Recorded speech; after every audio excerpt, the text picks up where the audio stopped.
All right, Shalom. First and foremost, I want to give all praises, honor, and glory unto Yahweh, Bahasham, Yahweh Shah, Bahasham Rekapadash. Brakathum, double honors to the apostles and the elders, a great millstone, the rule well, and the salute and the Shalom to all the Akim that are out there labor pushing this truth in all sincerity and in truth. I'm going to go into another ancient manner and customs lesson. I'm going to go into another ancient manner and custom. Number 378, the Royal Butler. The Royal Butler. Now,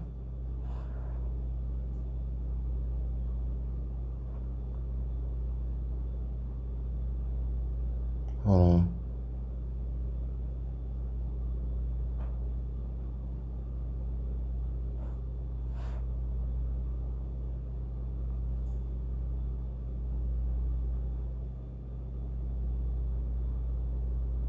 All right. Now, the Royal Butler.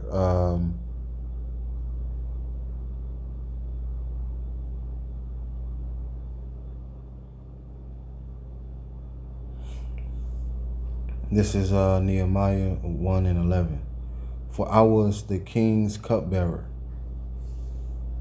Now, I'm going to go into the symbolism of a cupbearer. All right. But first, let's get this first.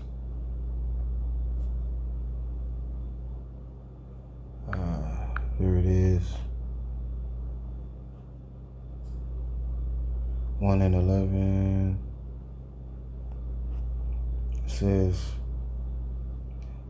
It says, O Yahweh Shemal Shah, I beseech thee, let now thine ear be attentive to the prayer of thy servant and to the prayer of thy servants, who desire to fear thy name and prosper. I pray thee, thy servant this day, and grant him mercy in the sight of this man, for I was the king's cupbearer. It say, O Yahweh Shemal Shah, please hear my prayer. Listen to the prayers of those of us who delight in honoring you. Please grant me success today by making the king favorable to me. Put it into his heart to be kind to me. In those days, I was the king's cupbearer. Now, what does a cupbearer? Now, what is the symbolism of a cupbearer?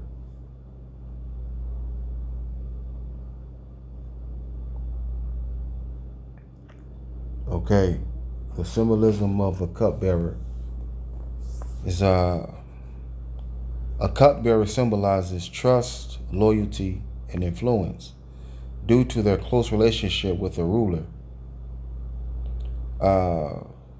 This position requires immense trustworthiness because the cupbearer's primary duty is to protect the ruler from poison. Right? Because in the ancient world, a cupbearer, he would, but before he would bring the king his wine, right? The cupbearer would take a sip of the wine first to make sure there was no to make sure there was no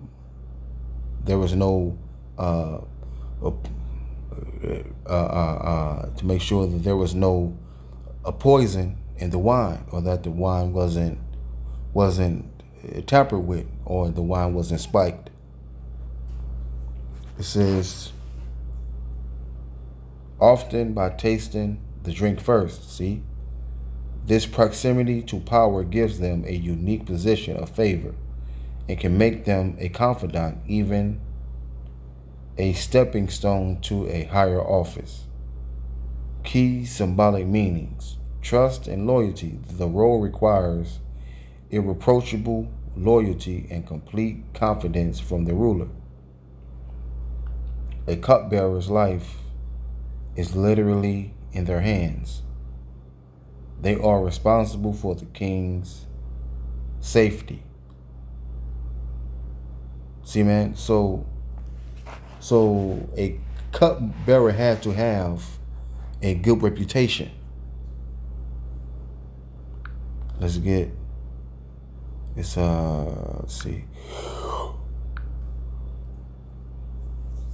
This is Ecclesiastes 7:1. A good name is better. It says a good name is better than precious ointment in the day of death than the day of one's birth. Right?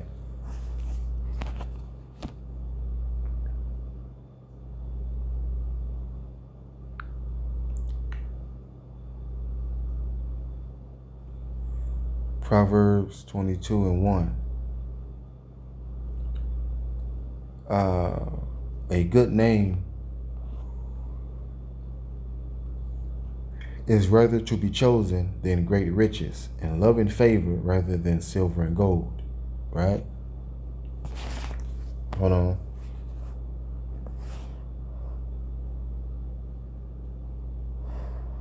Real quick. Proverbs 22:1.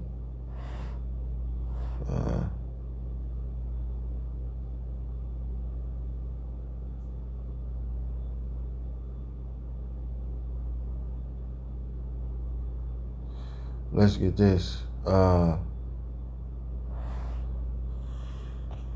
Yep.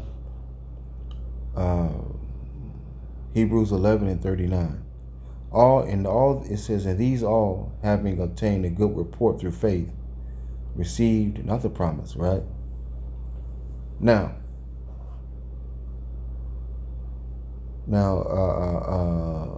the prophet Nehemiah, he obtained a good report through faith. See, so a cup bearer's role is very important, man. It say the office of royal cupbearer or butler is of high antiquity.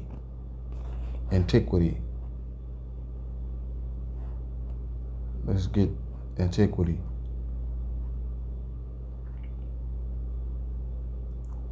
Hold on.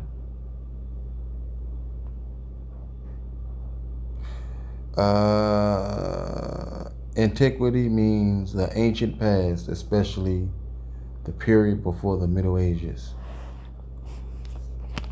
It says, and was a place of great honor in the Persian court. It says the cupbearer being in the daily presence of the king and seeing him at his seasons of relaxation from care, and had many opportunities of integrating himself into the goodwill of the monarch, and thus doubtless obtained many favors which were denied others. All right, man. So a loyal cup bearer was able to ask the king for special favors that the king would not even do for others, but the king would do for him. Why? Because the king trusts him.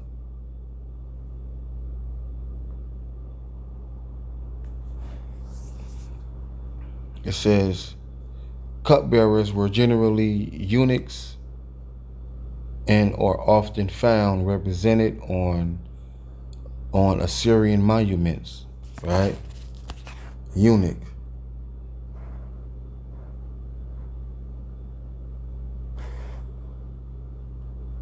Eunuch definition is a man who has been castrated, especially in the past, one employed to guard the woman's living areas in an Asian court.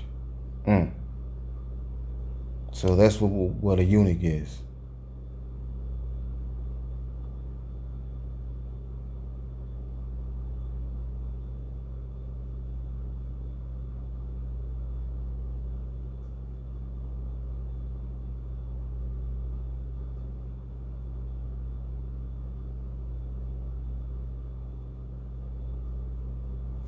Hold on real quick.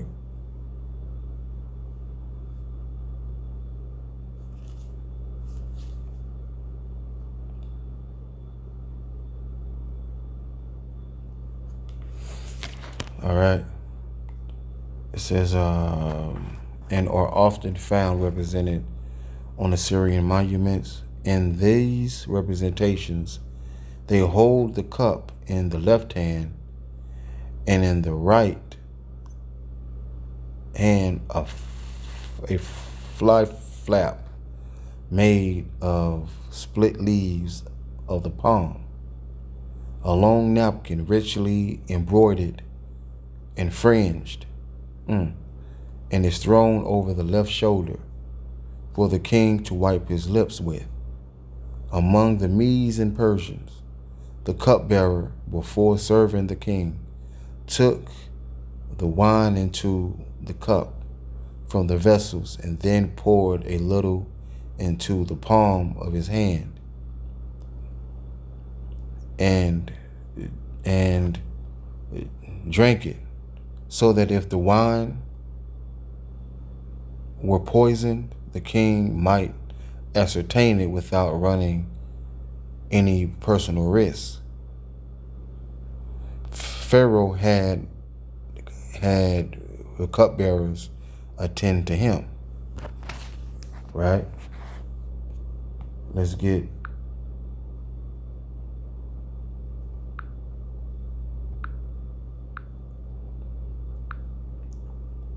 Genesis 40 and 2.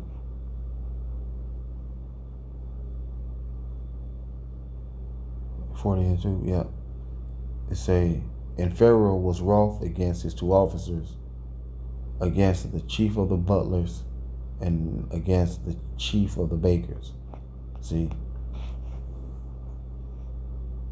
So let's go back. So a cupbearer had to have a good reputation. Because it says what? When a man's ways please Yahweh Shema Shah, he will even make his enemies to be at peace with him.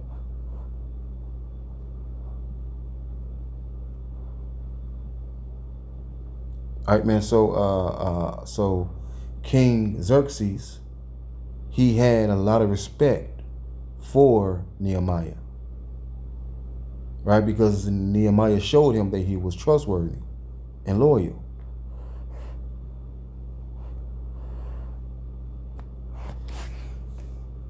Let's keep on going. It says, historical and worldly symbolism, influence and power. Due to their closeness to the ruler, cupbearers had opportunities to influence decisions and wield considerable power, sometimes even rising to higher positions. Stewardship. In a practical sense, they were stewards of the king's drink and safety, a role of great responsibility and vigilance. Theological and spiritual symbolism. Faithful service. The position represents the ideal of faithful and loyal service, emphasizing that even positions considered less significant can be vital to the greater purpose.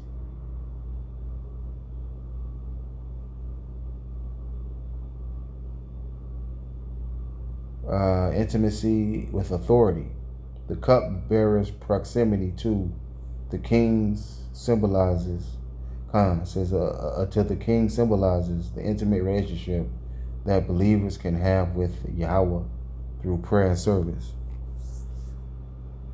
Protection. In a spiritual sense, the cupbearer's role of guarding against poison can be a metaphor for the believer's need to be vigilant against sin and false teachings.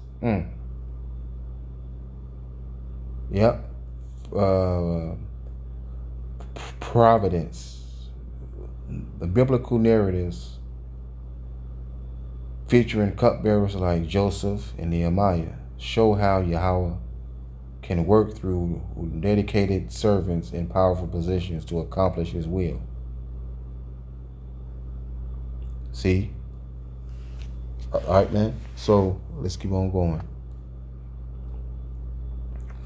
Because Solomon also had cupbearers too.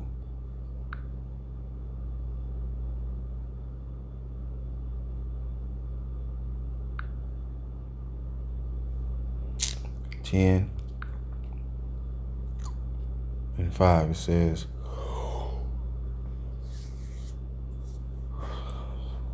hold on. It says, and the meat of his table. This is 1 Kings 10 and 5. And the meat, it says, and the meat of his table, and the sitting of his servants, and the attendance of his ministers, and their apparel, and his cupbearers, and his accent by which he went up unto the house of Yahweh. There was no more spirit in her. Basically, the Queen of Sheba, when she seen the glory of Yahweh upon Solomon, right, and how Solomon held himself with class, she fainted. See?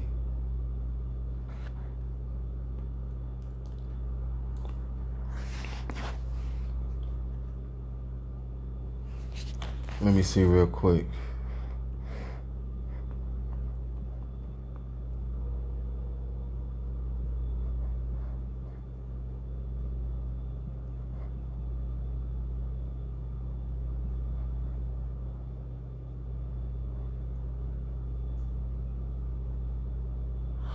Let's see.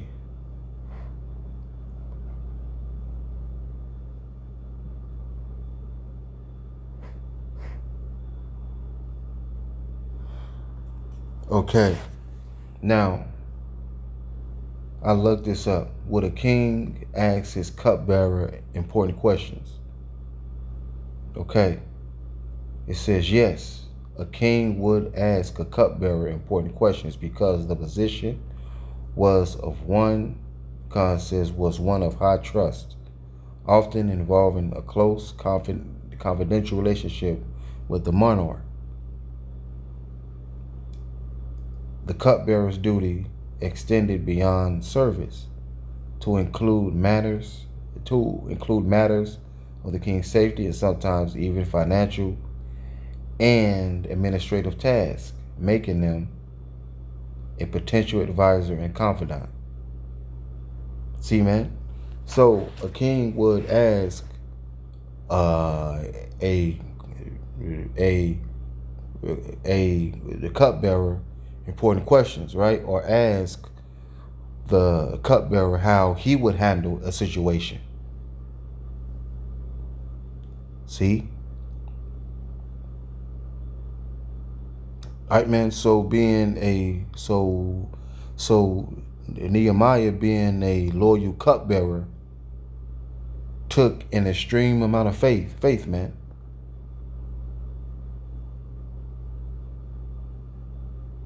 See?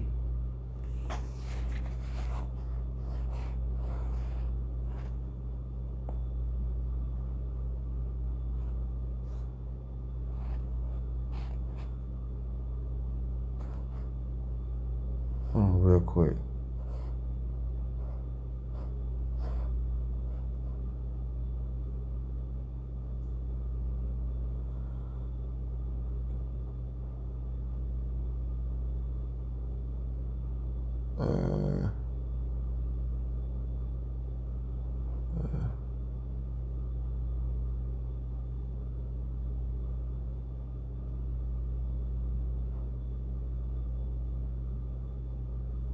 Hold on.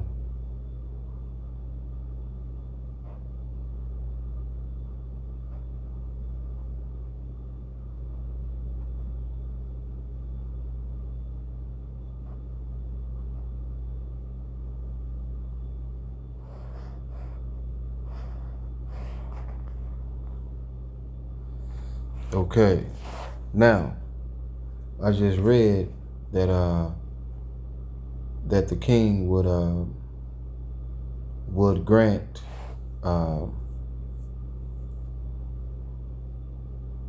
his cupbearer special favors that the king wouldn't do for others, right? I looked this up.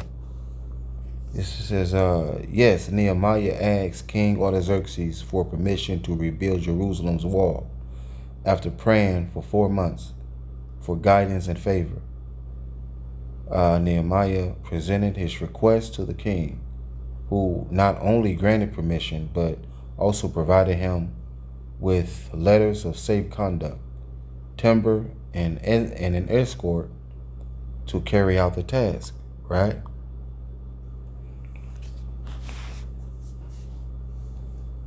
See? All right, man. Jake, man, now when it comes to serving Yahweh Shema Shai, we got to do this.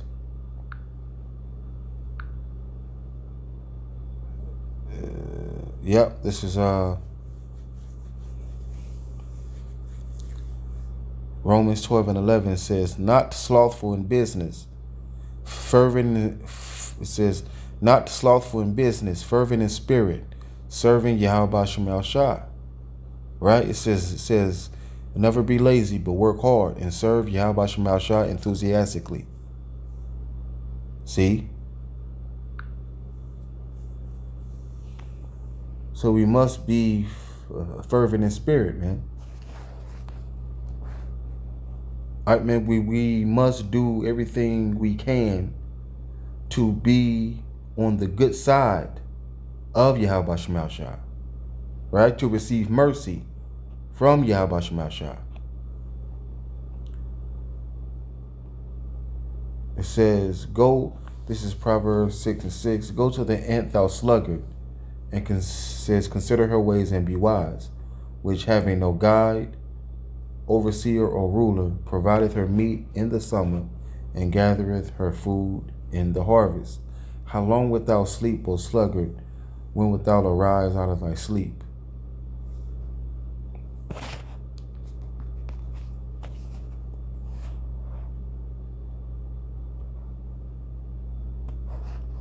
Hold on, what's that? Okay.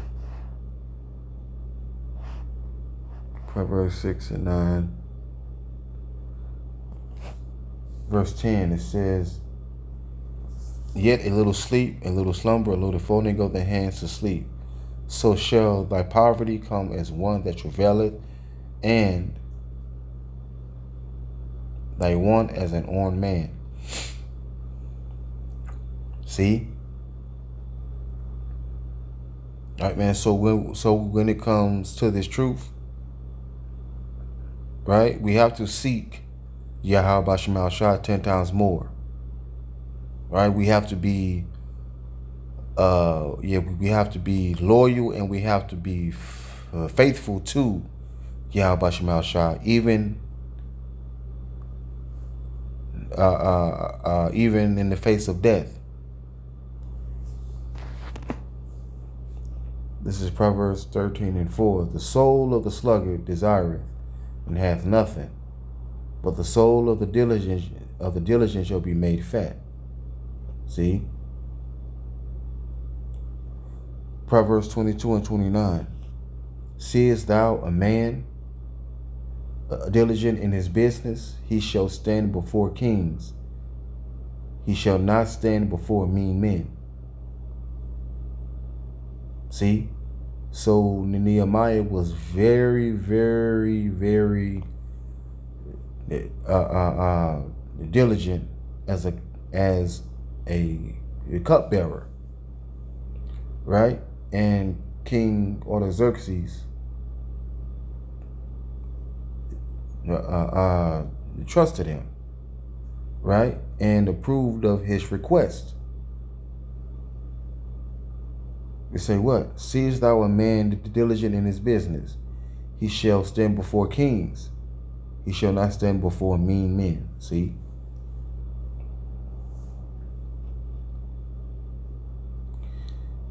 This is Ecclesiastes 9 and 10. Whatsoever thy hand findeth to do, do it with thy might. For there is no work, nor service, so like says, for there is no work, nor device, nor knowledge, nor wisdom in the grave whither thou goest. See?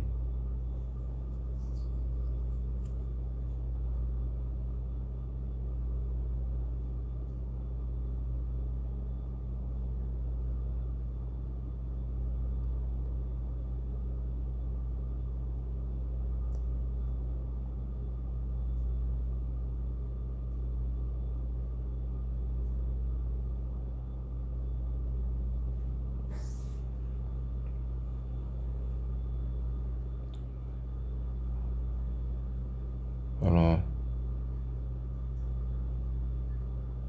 This is Hebrews 6 and 10 to 11. It says, for Yahweh Shemashah is not unrighteous to forget your work and labor of love, which ye have shewed toward his name, and that ye have ministered to the saints and do minister. And we desire that every one of you do shew the same diligence to the full assurance of hope unto the end. See, so Nehemiah showed great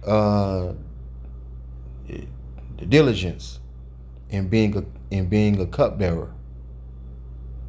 See, so we have to show the same.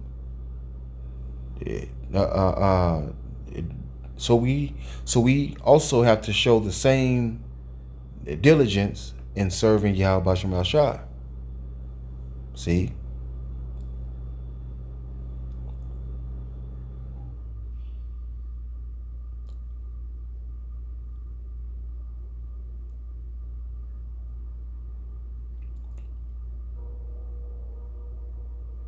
All right, man. So with that, I say shalom.